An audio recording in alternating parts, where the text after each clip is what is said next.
John Spooner, Director of Human Spaceflight Operations here at the Unlimited Space Agency. Welcome back to UNSA's HQ, the Space Shed. What? I know. Wacky, right? Hopefully you're all still enjoying this next mission that we've released this week, Fit for Space, which we've made in collaboration with our friends at the European Space Agency. In a few minutes, we're going to be joined by Andrea Boyd, who works with the European Space Agency as a flight controller for the International Space Station. I don't even care anymore. But before then, it's time to get him back. Would you please welcome back into the Space Shed my co-host, my best friend, and wannabe space marathon runner, Mini John. Get up here, MJ. Hi, Mini John. I know, I've just decided to stop hiding. You know what is, I think you will all agree, my best asset. Thanks, MJ.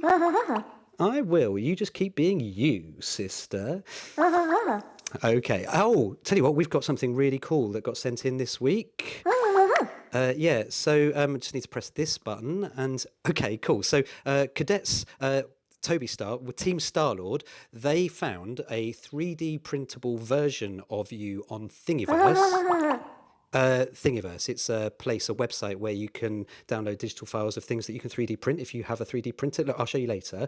And anyway, they found this digital file of you. They 3D printed you, and then Cadet Toby Star and his team leaders Mummy Star and Daddy Star, they painted you, and now Cadet Toby Star watches the live shows with you. How cool is that?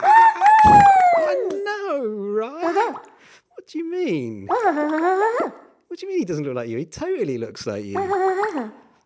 Oh, I see. Right. Well, I mean, maybe he is a little bit taller. No. Sorry. You're taller. You're a lot taller. Okay.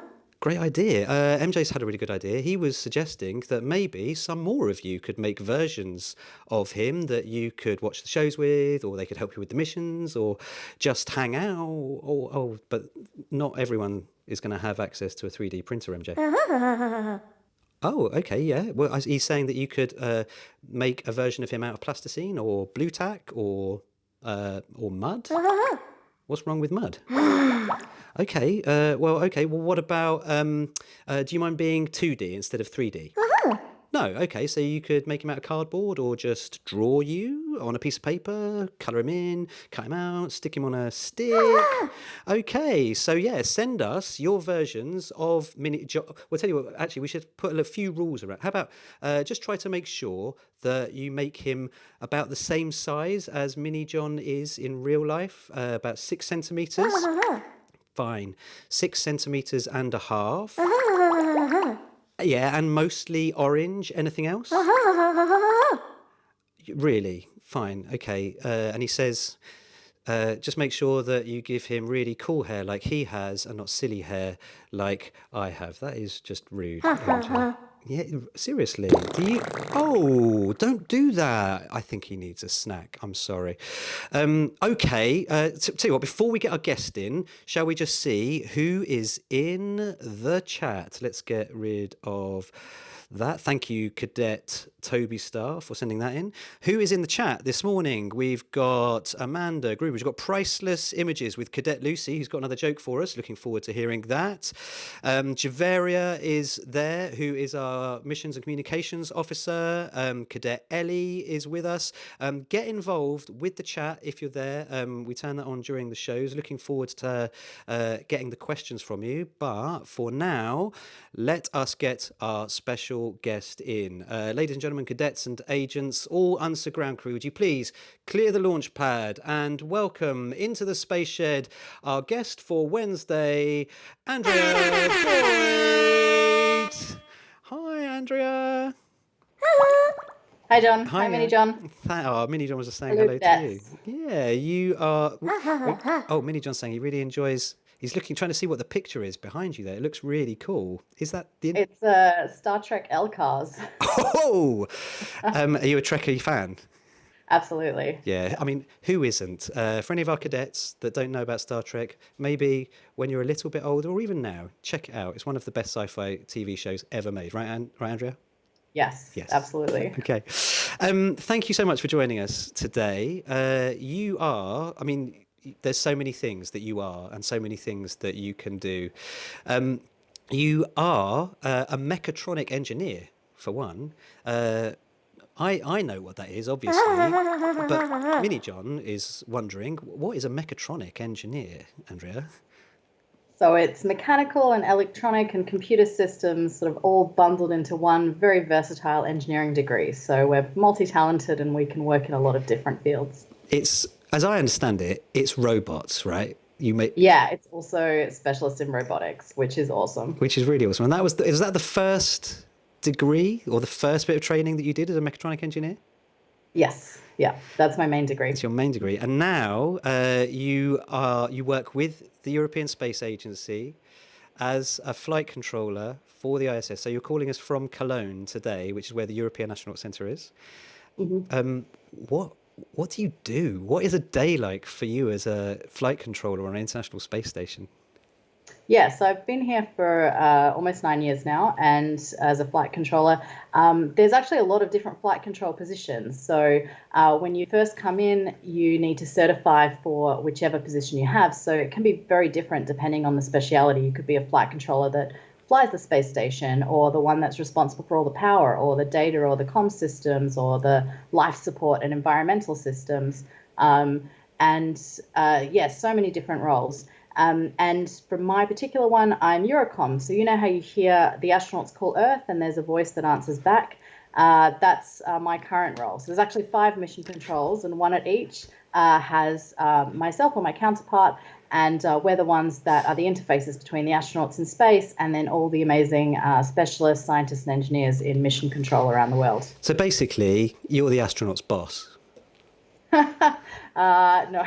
More, yeah, definitely interface and mate, but I don't tell them what to do. They do what you tell them to do. We just help each other. I know. So, I mean, this is a really cool job, right? So, you told me before we came on that you've already done your shift this week. Yeah. How often do you do a shift? When are you on? How long are you on for? When's your next one?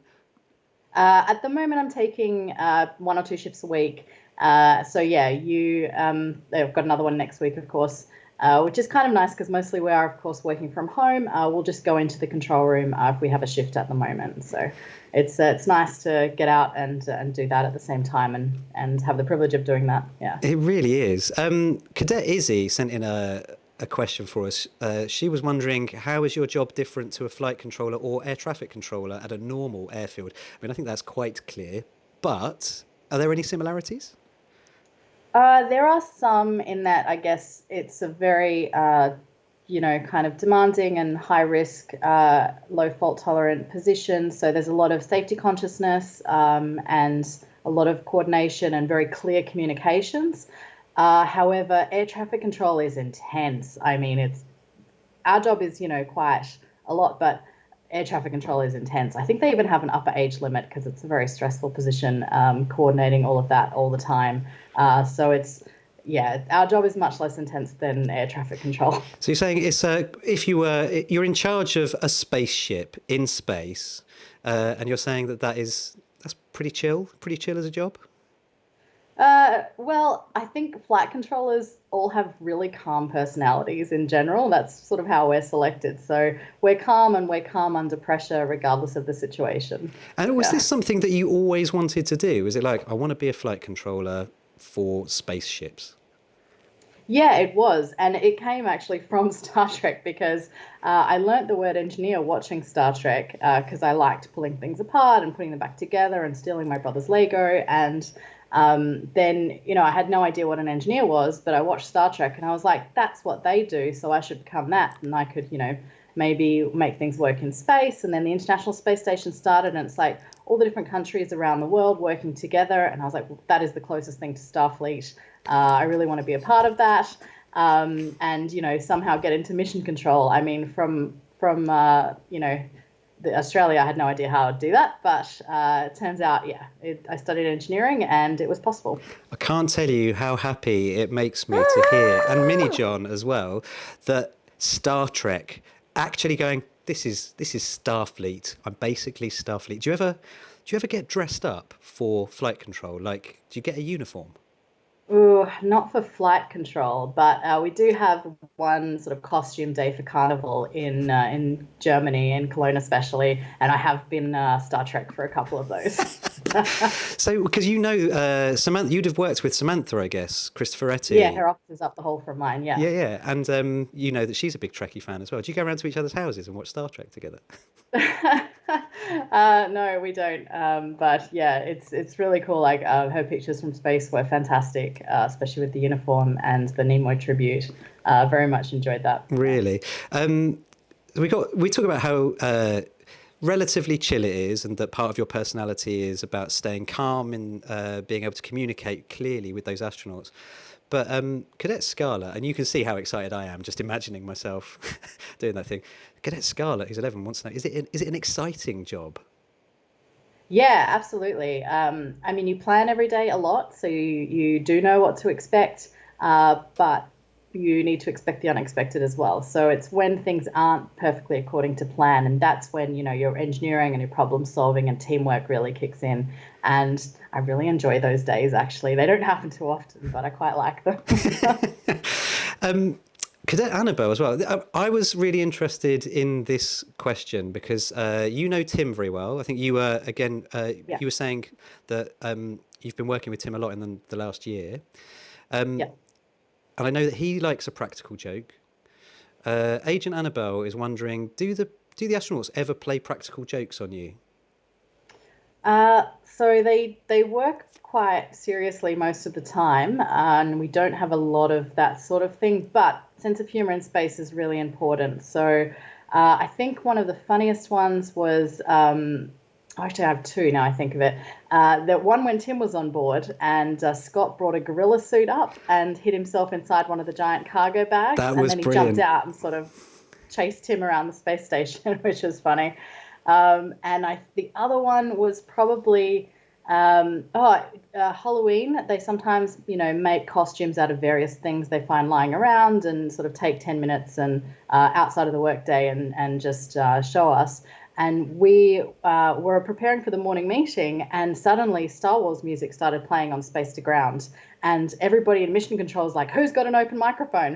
What's happening? What's going on? We couldn't find the source. Every mission control was like, it's not me, it's not me. It's like everyone around the world.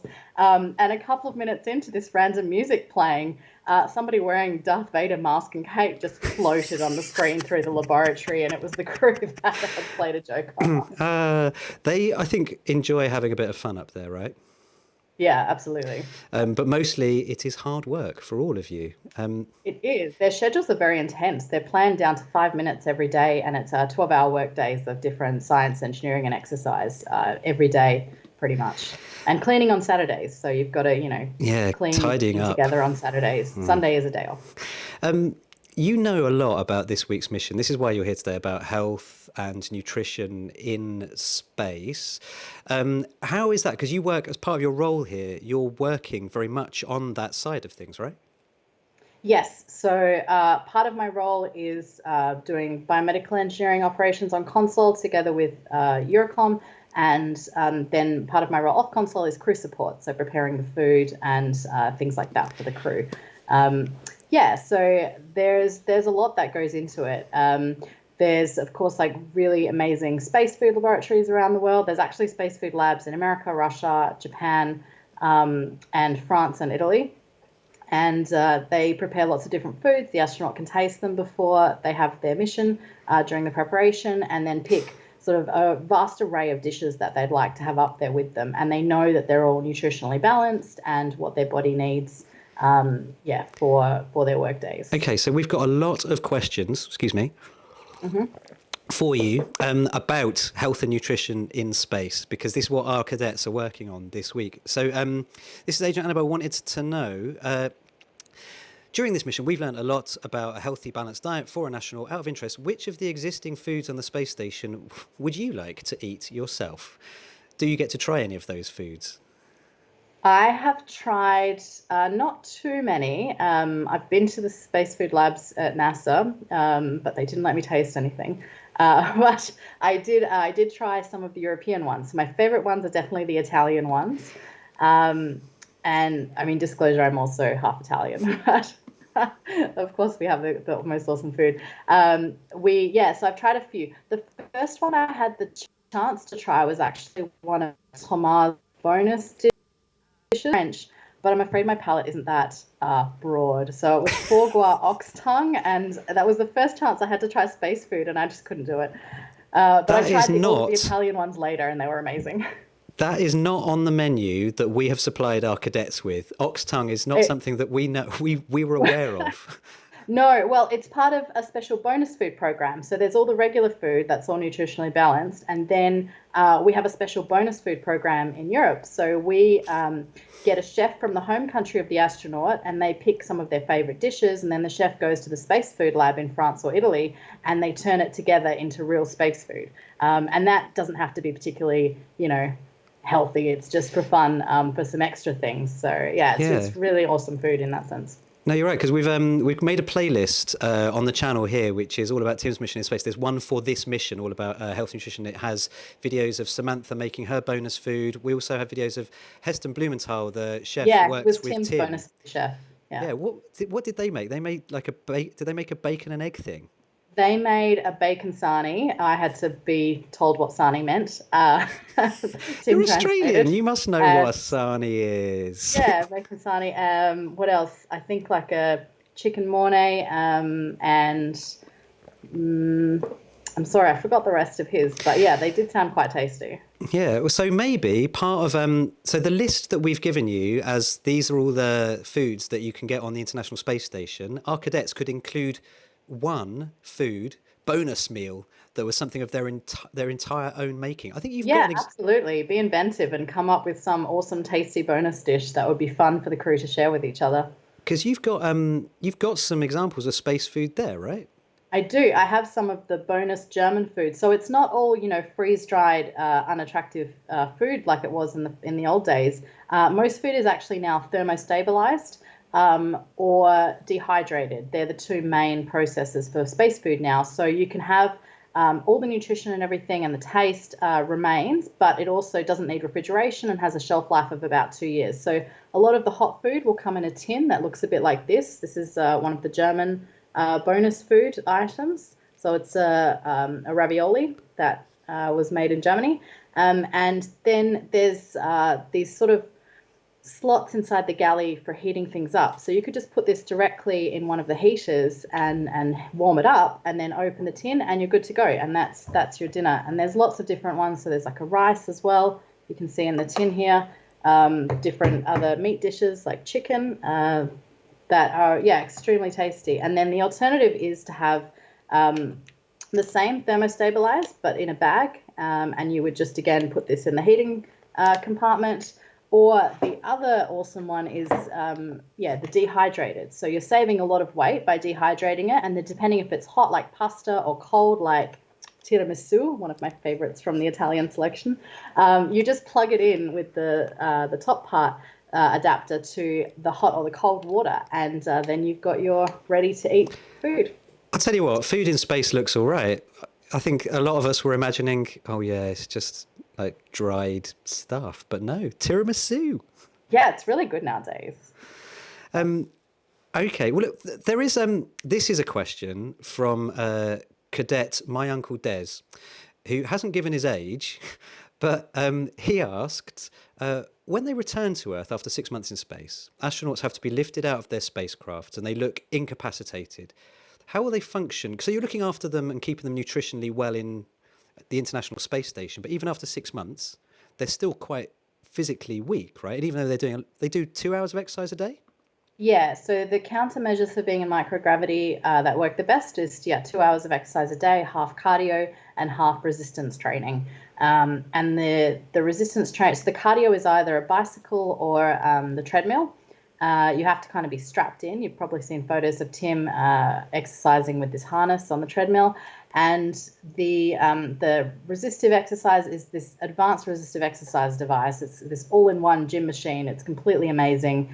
You can flip it every which way and perform almost any type of exercise. And it has vacuum resistant cylinders, and that's how it works. Because if you just had, whatever in space, it doesn't matter about the mass because they can push around extremely heavy things with no worries. But yeah, vacuum resistance, and that's how the advanced resistive exercise works. I'm loving seeing the robot nerd in you coming through there, going vacuum resistance. Yeah. It's like, yeah, I'm a mechatronic engineer, and that is cool. My uncle Des was wondering though, so they come back and they're still quite weak when they get back to Earth. It takes a little bit of time for them to adjust, right? It does. So mostly the countermeasures are extremely good, and we keep everything below the clinical horizon, which is kind of where you would feel effects on your body, and bring it almost down to quite close to regular Earth level because they do the exercise, in a very disciplined all the time. We don't have too many issues with things like muscle loss anymore. The cardiovascular system, it gets kept pretty healthy as well. So some astronauts actually come back, with more muscle than when they left because they don't have quite as much time to exercise on They've Earth. made those gains. But yeah, but you do have a linear degradation, like a slow one, but a cumulative one of two things that we haven't quite solved yet for health, which is radiation, again, small and is kept under the overall limit for their missions, and some bone metabolism issues. So the bone issues, you need bone loading. There's a few things behind that, but bone loading is like when you're jumping or when you're walking. So jumping is a really good one. So that's why being on the treadmill and sort of that, running is extremely good for your leg and spine. But yeah, that's can only go so far. So there might be some issues with that when they first get back. But in general, crew are really healthy when they get back nowadays, actually. So they can even get out of the module themselves if they needed to in an emergency. But I know that's they're part of the system or the rules is that they don't, right? That's the job. Normally they don't. Yeah, the rescue team are amazing, by the way. They're there they land wherever in the Kazakhstan desert, and the rescue team's there in like 20 minutes flash. Has them out, puts the slippery dip kind of on the capsule if it's upright, and then the crew get lifted out and slide down this thing. So they don't really need to think about that themselves. Okay, so but my cadet, my uncle Des, who hasn't given his age, was wondering. So that's fine, but what about given that we are planning on going to Mars at some stage? That there are clear plans and ambitions to get to Mars, and the trip for that. And mostly on the International Space Station, the trips are between 6 and 9 months, right? But the trip to Mars would be 18 months. And that's just to get there. So how... It's a lot. So there's definitely those two unsolved problems that I mentioned that cadets would need to work on. So radiation protection for humans is a really important one. And then, countermeasures for being in microgravity for that long, particularly in regards to bone metabolism, would be a really important one. So those two are the big... things that people still need to work on before we can get to Mars. And we just don't have... So we couldn't send people now because we haven't solved those problems? No, not yet. Oh, okay. That's interesting. Are we close to doing that? Because, like I say, there are clear plans to go, right? Yeah, and lots of people are working on it. So I'm certain that the world's scientists and engineers and an exercise specialist will find a solution. There's some pretty smart people that are working on it. Cadet Daniel on the chat has asked, can an astronaut have just gluten-free food? Because Cadet Daniel is gluten-free for medical reasons. Is that something that, or would you just not get selected? I don't know. I assume, yeah, you could request that because they do cook everything from scratch, like it is done in a proper kitchen and everything. Yeah, I assume you would just, if you had any allergies, could request not to have any foods with those things in them. That is a new question for me. That's right. I mean, we don't. Yeah, I assume that you could, because you can have a lot of food preferences. That you could just ask to have it baked without gluten. I'll maybe ask Libby Jackson, who's on Friday, who I know you know because she's also worked as a flight controller. She was a flight director. Yes, absolutely. When I was working, when I started as a flight controller. So did Libby then train you?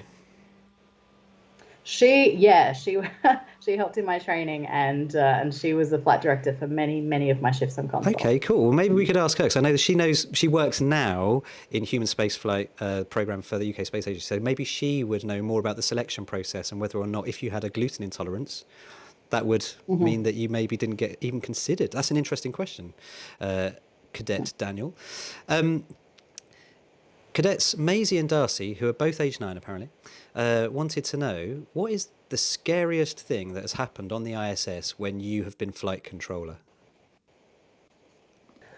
I think it was actually there's 3 emergencies that could happen on board the space station. So the first one is, and we have procedures for all of them, and we train. So when you become a flight controller, first you have to study in classes and sit tests. It takes almost a year all up, at least a year, to train to certify.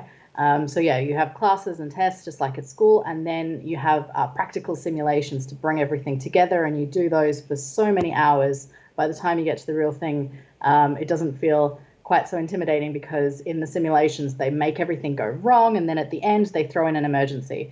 So the 3 emergencies are fire, depressurization, like if you had a hole in the space modules somewhere on the ISS, or toxic atmosphere, which is ammonia, basically, because the inside cooling loops are water, but the outside cooling loops on half the station are ammonia, and there is a super, super, super low remote chance, but still a possibility that one day the ammonia could go through a heat exchanger and come into the water system inside. And if you have ammonia inside the station, that's it, that's game over.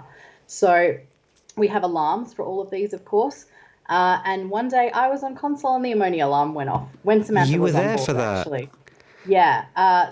So that nobody panicked, because that's what flight controllers are trained to do. And everybody, knew the procedure, and everybody worked the procedure. The crew worked the procedure. They got to a safe area of the station, had ammonia masks, were taking manual measurements. We were working everything on ground, checking the telemetry. And everything was appearing, we didn't think that it was actually happening, but the telemetry was telling us at the time that it was, and the alarm was as well. So again, we worked all the procedures. Everybody stayed calm. The crew were not picking up any readings though. But yeah, my quiet shift turned into a very dramatic one. I had like a lot of spectators come into the control room, etc. But yeah, we worked the procedure. Everybody stayed calm. It turned out it was a false alarm. But for the time that we were working the procedure, I think that was definitely my scariest moment on board.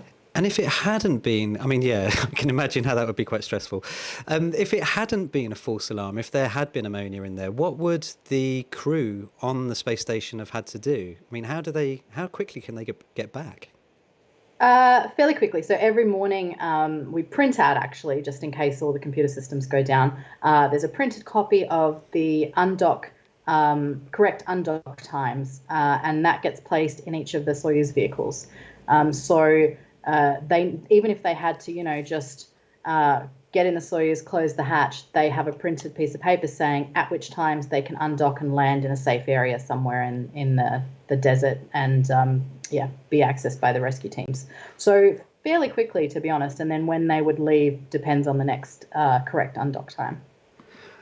Because there are sums involved. You don't want to undock and end up not close to that amazing rescue crew in Kazakhstan, right? And they cover a really big area, but you don't want to land preferably in the ocean or in a city or something. So yeah, they have precise undock times that they can leave during the day, and there's lots of opportunities for emergency landings if you really need it. And we've got a question on the chat here from Cadet Ellie, who's asking, which I think is related to this really. But at the moment, all the launches are from Russia or from Kazakhstan, and on a Soyuz rocket. But next week, tell us about what's happening next week, and will you be paying attention, Andrea? Yeah, definitely. So next week, Bob and Doug will be launched on a SpaceX Demo 2 mission. So it's the first one with crew, and it'll be the first human launch from America since 2011. So 9 years approximately. And yeah, so we are cheering for that. I mean, we are a big international team. So, we share, we put cargo on cargo vehicles from lots of countries, and we really work together like Starfleet. So we're definitely cheering for each other, and everybody's going to be watching and hoping that goes well, and that we have 2 new crew on space station on the 27th of May. And will that be, I mean, are the systems very different, given that you've got so used to having the crew launch from Kazakhstan on Russian rockets? I know you get those resupply missions that launch from America as well, but yeah, how's everyone feeling about it? It's more planning, of course, but it's no different than when we had shuttle planning and Soyuz planning at the same time. So we're used to having sort of simultaneous operations planning like that. Also, at the same time, by the way, we've got a Japanese cargo vehicle launching this week, so we've got that in the plan as well. So we have like the prime plan. Things on schedule and on time, and then we have what we call slip plans. So actually we have several slip plans at the moment, depending on if any vehicle is a little bit late, but we don't have to think about it if it is. We prepare all the plans, and then it's a very quick thing to just go to the slip plan if we need it. Yeah. I love but this. We're all definitely cheering for each other. Yeah, I love this so much. The collaboration, the international element of it, the way they're all working together, and the preparation. I think this is something that we hear a lot from these guys that are working in these missions. Nothing is unrehearsed. There are very few surprises. And that question about scary, I've never heard anyone talk about being scared, because you've practiced so much that it's not really a surprise. Yeah, absolutely. Which is like what I do, basically, working in the theatre. I'm always totally 100% prepared. Don't touch that, John. Sorry, Tim. Yeah. I'm not allowed to touch things normally, because that's when it goes wrong. Maybe because I'm under-rehearsed or underprepared. I've got a question here from Cadet Tace, who is 27 years old. He's wondering, what is the Christmas party like at the European Space Agency, Andrea? Really fun, because it's very, international, and you bring your families, and all the kids come along. I really like it, actually. Without going into too much detail, it's very fun, very joyful. Sometimes we'll do like a fun activity, or part of the center might be converted so everybody can come along, and there's like a mini Christmas market outside that's set up. It's really, really fun and international, and nice to see everyone's families and the kids growing up. And I love it. It sounds idyllic working where you work, like this amazingly interesting job, getting to do these things all the time, and with what sound like a really lovely group of people. Is there anything? Yeah, the International Space Station flight control team around the world in general is really good. I mean, I've got mates in Japan and Russia and the US, and even the first time we met in person, it was just like chatting with an old friend, because you're kind of on the same wavelength. And the European Astronaut Centre in particular is an amazing group of people. So I'm in awe of my colleagues, and it's really lovely to work there and have all the different languages and intercultural parts of that. So I very much enjoy that. I think it might be a bit late for me to get a job like this, sadly. I mean, I would always say to anyone, it's never too late. But no, it's thanks, never Millie too John. late. You can certify and go for jobs like yeah, I think, but realistic. But if any of our cadets were thinking, oh my word, Andrea has this amazing job, how do I get a job like that? Maybe, how would you recommend? So any sort of science or engineering degree for positions on console usually. Most of them are made up of, scientists or engineers. And there's lots of different types that you can choose within that as well. So pick a subject that interests you and go for that, because across science and engineering, it has the whole spectrum. We also have within the team, and not always on console, but, doctors, of course. So space medicine is a big thing.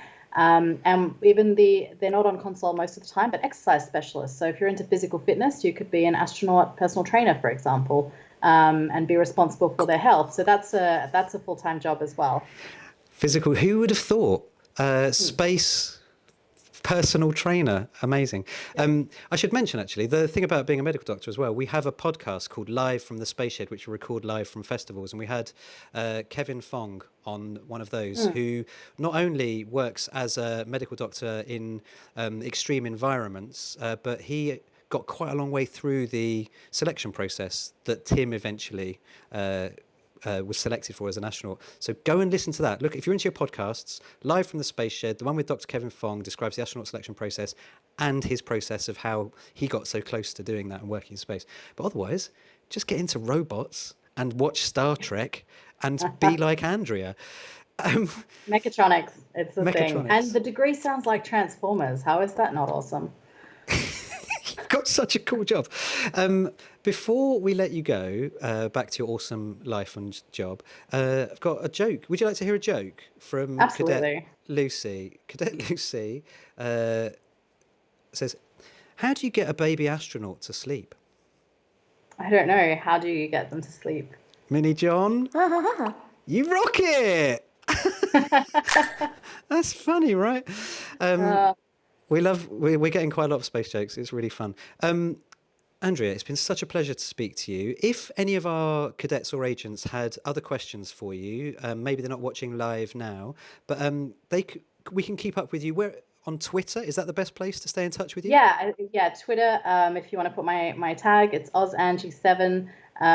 Hit me up on Twitter with any space questions that you have.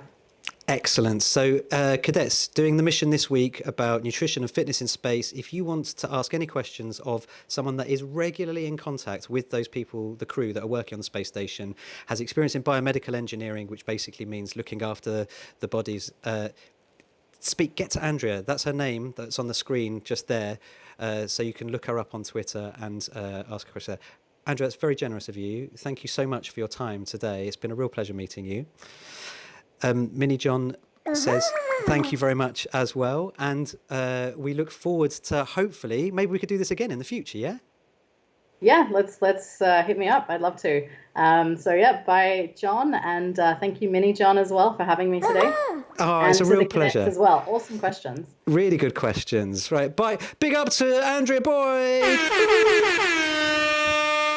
That was amazing, Mini John. Such a great insight into what life is like, actually working on being in charge of. Don't touch that, John. Station. I won't touch it. I'm never going to be a flight controller for the International Space Station. I don't think you have to worry, Tim, because you've got awesome people like Andrea there.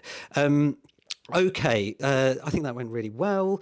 On Friday at 2 p.m, like I mentioned before, we are going to be joined by Libby Jackson, who is currently the Human Spaceflight Exploration Manager for the UK Space Agency. Basically, Libby has got loads of experience working with astronauts. As Andrea was saying, she was a flight director for the International Space Station, so has done her job. If you've got any questions about human spaceflight, about what future missions there might be, about her experience of working as a flight director for the International Space Station, send them in to us at Unspace Agency on any of the socials. That's Twitter and Instagram, also on our Facebook /Unspace Agency, or you can just email us. We are hello@unspaceagency.earth. That's bringing us down, Mini John, and it doesn't do you any. I think you really do need that snack. Right? I think we're going to send Mini John for his snack. You want to go for a snack? Okay then, right, off you go. Thank you again to all of you for sending in your questions. Thank you to Andrea for joining us, giving us her time today. Join us again for more Live from the Space Shed soon.